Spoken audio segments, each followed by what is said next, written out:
If you are an early to mid-career professional and you really want to grow your career, listen to some advice from this C-suite executive.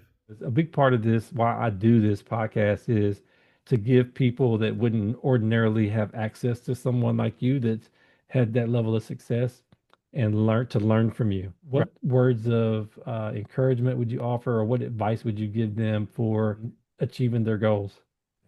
For someone, especially someone starting out, there's a few things. I think hard work goes a long ways to really being successful. Dive deep into the topic, try to become an expert in what you're working on, really get to know it.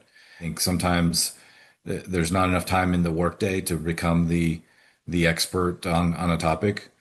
And sometimes you got to really invest a bit of you to make yourself successful, right? Work is not just the number of hours you're there in the office. It's also the think time sometimes that you have after work, when you wake up or overnight, right? So like for me, it's dive deep, really, get to know your solution, get to know your product, get to know your customer.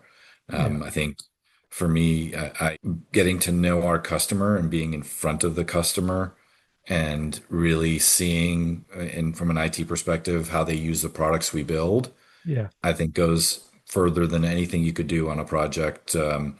Change management, anything you can do is that real relationship and understanding goes a long ways.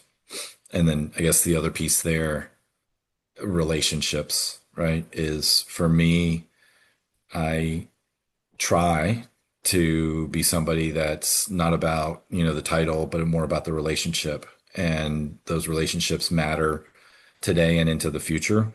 And people remember, how you make them feel, not, hey, this is the CIO. I don't tend to be the one to introduce myself as, hey, I'm the CIO. That's always very secondary.